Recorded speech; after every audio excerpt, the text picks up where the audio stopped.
the boys who think that the only people that are going to be looking at pictures of their private parts are like the hottest girls in school, is that it could very easily be a scary guy in space. Because once the image is out there, it's out there. And I think that it's that practical possibility that kids don't understand, and that I think it's very hard for parents to realize how far something can travel.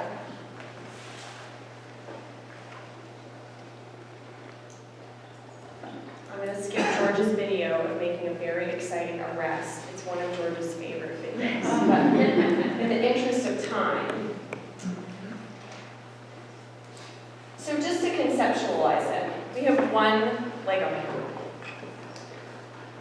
who multiplies and multiplies and multiplies. And since these phones are, as Pete mentioned, medically attached to your children, it's a very real possibility. Because kids break up, because things are shared where there's a promise that they will never be shared again. But once the image is out, it can't come back.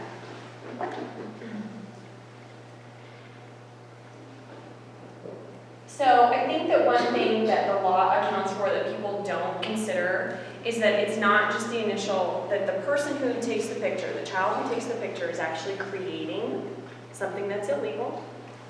And then it's being passed on, which is a distribution. And then every time it's passed on, there's a possession component and a distribution component.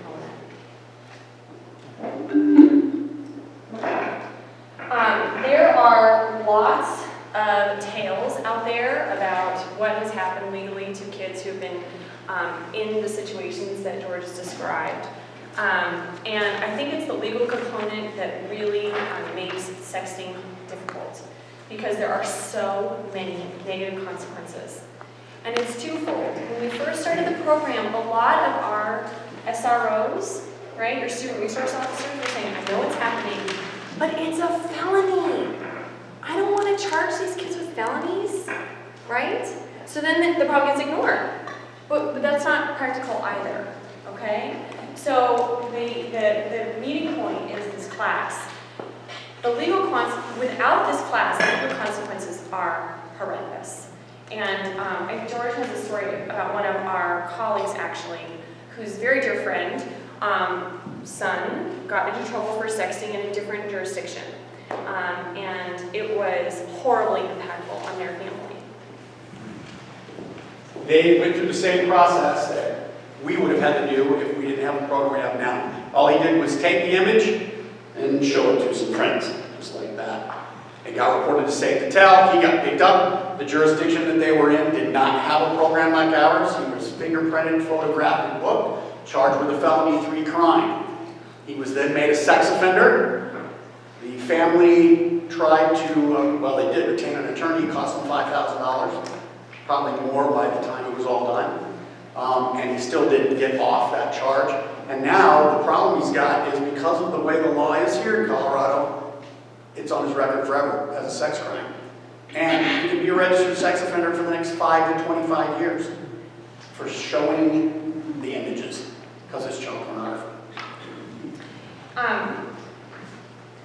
Does everyone know, just as a point of education, how the juvenile sex offender or the adult sex offender registration can be accessed, or how it works? Okay. If you Google like the sex offender registry in your area, you can see adult sex offenders.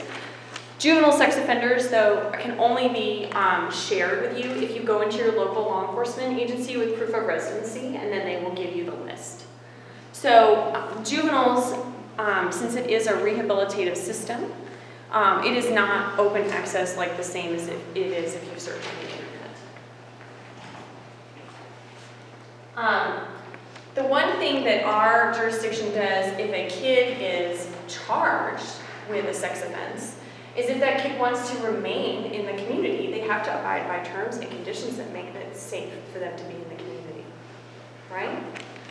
Even though their case is pending, we want to make sure that they're acting safe. And we have a unique program where we have a community safety officer who puts treatment and rules in place to make sure a kid is safe. But if a kid came through on a sexting charge, like that Class 3 felony we just talked about, they would be subject to the same rules. And our treatment provider calls it the killer of summer. It kills summer. It kills actually everything fun that a kid gets to do. Because they have to abide by so many terms and conditions.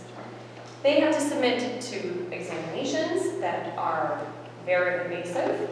They cannot have contact with children 3 years younger or more, which can affect who gets to live with who in a family. And they also have to then tell and not only the parent of someone that they are interested in, but also the child that they are interested in dating, for example, what is going on with them in order for a therapist to approve them having a relationship. So the idea that this charge could happen and a kid can kind of go on with their life, it has an immediate impact on a family.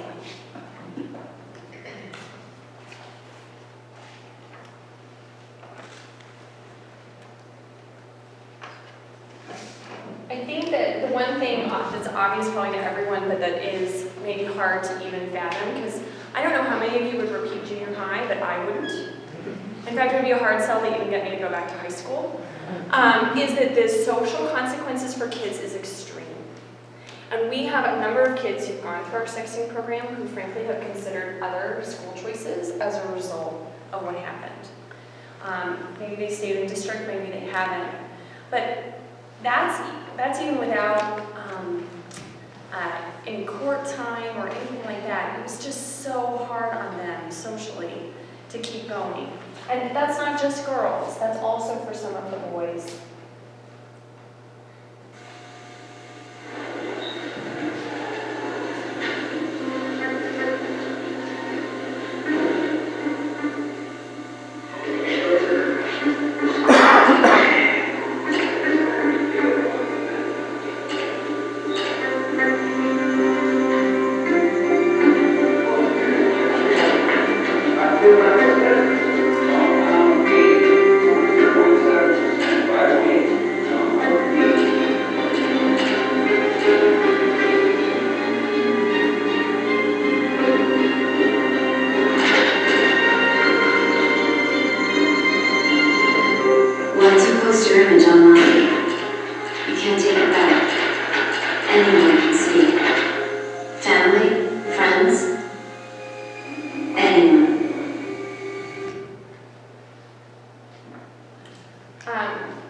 The last thing I'll just touch on is, if you are ever inclined, there are a number of really tragic cases that happen where the catalyst for the entire event happened with sexting. And when we were down at the legislature last year and we heard what people were saying, you know, we don't even need a law for this between kids, it's not a big deal, it's how our society is changing. Our social structure is just changing. This is just flirting. Well, there's very few flirtations that someone can carry around in their pocket on their phone for the next 5 to 10 years.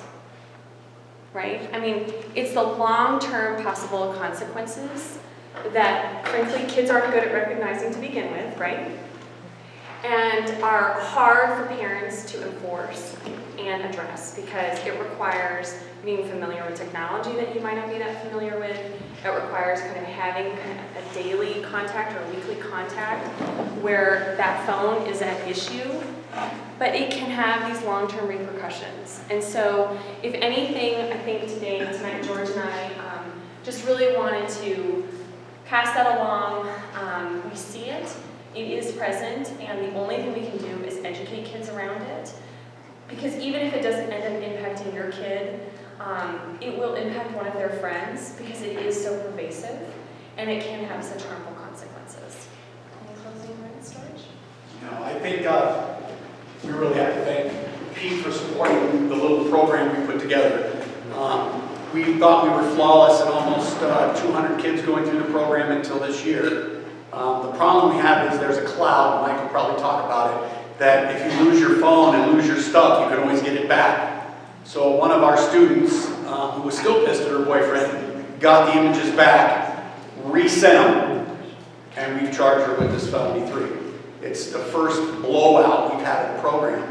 But the whole idea behind the program was to make sure that these kids got some self-esteem, got some positive reinforcement, and we also made sure parents attended. Michael, I'm sure, is going to talk about his piece of the pie on our sexting program, because the parents have to attend first, last, and the technology class in order for these kids to successfully complete the program. If they don't, bad things happen. So, anyway, I'm going to let the rest of this go with Mike. If there are any questions, we'll be up here afterwards to answer the questions. Hey, George? Yes, sir. Can you just touch on the 6-week and 5-week component? Yes, sir. So for the girls, it's 6 weeks. For the boys, it's 5. The reason it's 6 weeks for the girls is because there is the self-esteem component. I know Alexis alluded to it. We ask the kids every class, why did you send the pictures? Every little girl says, I wanted him to love me or like me. Every boy says, I wanted naked pictures.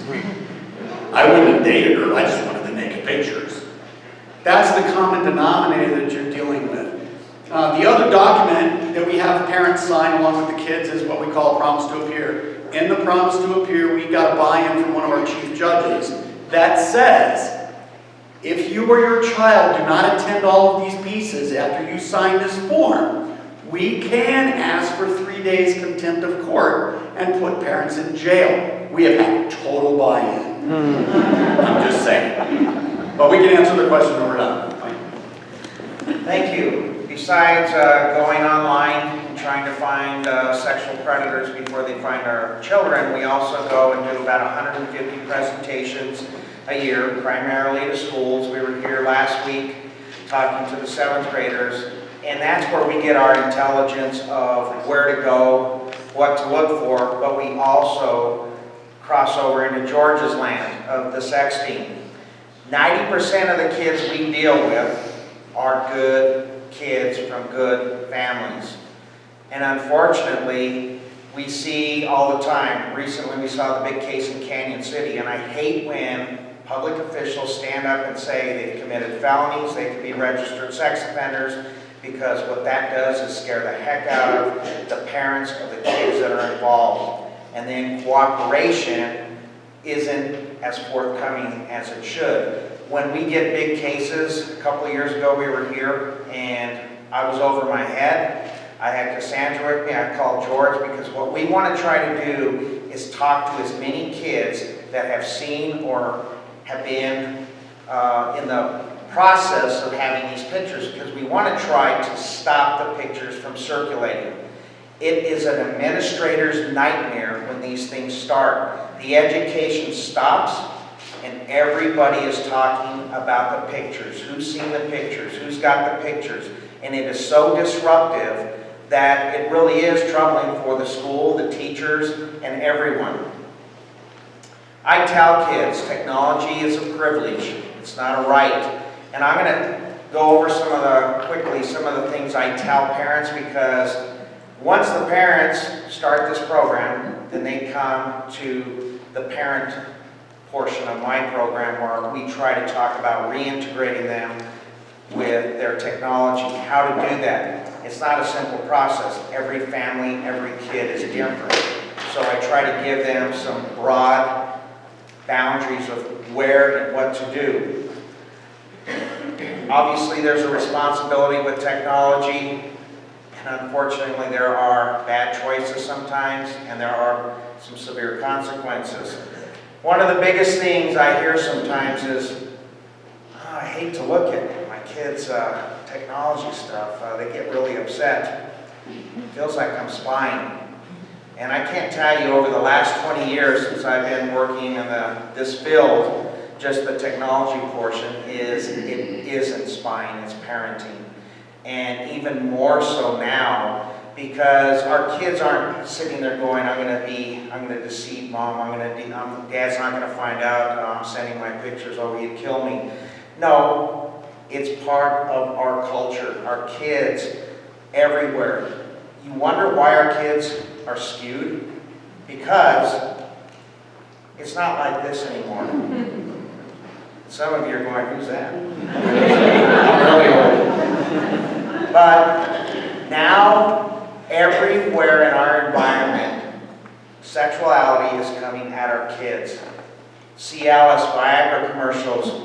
aired 10 years ago until after 10 p.m. You can see them almost every hour of the day. And your 6-year-old's watching TV and all of a sudden, one of these commercials comes up. If you have an erection longer than 4 hours, you might need to contact a doctor and blah, blah, blah. And you don't think our kids go, really? So it's everywhere. Television, movies.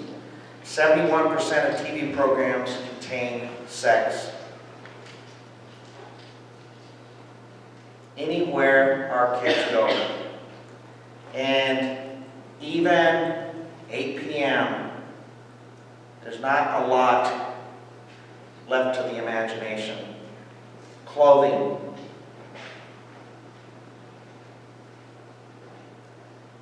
Our stars, our singers. And yet we wonder, how could my kid do this? Well, it is part of our environment, and that's why I'm so proud of our office for taking this stance, just not in the last year, just not in the last 3 years, but we've been doing this 5 years. So, we're innovative. We don't want to be charging our kids. But at the same time, what do? Because we have technology. It's an addictive thing. And I will give you some of my rules about technology. What's your kids don't want you to know? This morning, the problem so many families are facing, kids getting too attached to their phones, would not be the one to cross line into addiction. TJ Holmes here with you on what to look for and what to do about it. Hey, TJ. Oh, so you got to find these battles yet? Hey. But to these cell phones, yes. Some parents just throw their hands up, some shake their heads, and some think that is just normal. Well, let me tell you this. How much is too much is a question you have, but doctors will actually tell you there is a point that it goes beyond normal teenage behavior with these cell phones, and your child actually starts displaying characteristics of a drug addict. Now, this interview is going to take about 30 minutes. Are you going to be able to make it 30 minutes without looking at your phone? I'm going to try it here. So you sure you're all right? Jason Clark loves his smartphone. No surprise there, he's a 15-year-old. But he's so attached to it, his family worries he might actually one day need therapy to get his phone habit under control. You've been on the phone how much time? 4 hours. 4 hours. And it's just 35 minutes. We asked Jason to put an app on his phone to track his phone use. So yesterday, 6 hours. 6 hours. His mom, Tamika, says there are days it's been 8, even 12 hours. At home, at school, the library of books. Right? I mean, we feel bad. Between social media, music, texting, and gaming, the hours add up. And mom says she thinks his phone use has crossed the line. When you're talking about addiction, you're talking about I can't live without it. You think he's dependent on that phone? Oh, I know he is. Cell phone addiction isn't officially designated as a clinical disorder, like drug or alcohol addiction, but Dr. Ed Spector thinks it should be. He treats exclusively people for what he calls compulsive use of technology. And when our kids start getting inappropriate pictures, communicating inappropriately, whether they're messages or pictures, and they're online this much, when these things take off, they definitely take off. I think there needs to be time limits with technology, and I give the same information to middle schoolers. I'm sure they run home and say, hey, Mom, you got to turn it back home at 9 o'clock. A curfew for technology, and then a charging station for technology in parents or the adult in charge in their bedroom. It's not that our kids are bad, but when that thing dings or buzzes, they've got to see who is sending them this most important message. It could be the biggest message of their life, and they can't miss it. I have a Facebook page strictly for parents and kids that can ask questions, tell us if they're having problems, and believe it or not, I get messages from as young as 6th graders all the way through high school, anywhere from 10 to 2 in the morning. Now, if a kid sends me a message at 2 and say, hey, how do I set my privacy settings to Instagram? I'm really not going to say, hey, you should be in bed, because I'm defeating the purpose of kids being in wanting to reach out to a law enforcement officer. But I want to say that, but I'm also not naive enough to think, hey, they have technology in their bedroom, and so it should be in a charging station. It is hard for even some of the most involved parents to know everything. TJ, this is eye-opening. Lara, I cannot believe what we were hearing. These families are about to be allowed into their homes. Cameras rolling. When they had a conversation that might be overdue in your home, this is a conversation that can be difficult, it can be uncomfortable, it can get heated, but it usually happens in private. And it all starts with a seemingly simple question to parents. Do you really know what your child is doing on his cell phone? We knew this conversation wouldn't be easy. But we weren't expecting this. Tears. I'm in shock. And questions of family trust when these kids agreed to reveal to their parents what's really happening on their smartphones. What? First, we sat down with 8 Southern California moms and dads to find out what they think they've done. Just how often are the girls on these cell phones? Whatever they got. In the shower, our daughter puts it into a zip-up bag, plays music, and she takes a shower. These parents all have access to their child's cell phones through a passcode or fingerprint, but still struggle to explain what their kids are doing. They do figure out whether they're not. No, what is that when? Where they do that? Not step up, not step down. Next, we sit down with the 6 girls, Kenny, Gianna, Allie, Sabrina, Bella, and Alyssa, all between the ages of 11 and 13. Do you all have any apps that you all think your parents might not be so pleased about? I have Calculator Plus. Like, I have it, but I only use it for, embarrassing seeing pictures of my friends. A lot of people use it for, inappropriate pictures, like nudes. Zero. There are secret apps, there's hidden apps, they're also called ghost apps. The problem is, if they're hidden or they're a ghost app, how do you find them? It's very difficult. So with the parents of the group that I teach for sexting, I tell them they have to start all over. They have to go back, and when they integrate the device, they have to go to factory settings and completely start new. Then I suggest that they go and put parental controls on. That way, and then when you're doing the parental controls, you also do not allow, under the controls, adding apps. If your kid wants an app, then that's time to discuss it with them, find out what the app is. If you don't know what the app is, let your kid try to explain the app. Do some research with Google. One thing our kids do like to tell us is how stupid we are with technology. It happens to me all the time. Trust me, everyone thinks I'm a techie, but generally, it's either the predator that's teaching me. If he tells me to do something and go somewhere and I don't know it, I act like a dumb kid, said, I don't know how to do that, and he teaches me. Same with the kids. I had to go and look for a predator in RuneScape one time, a game.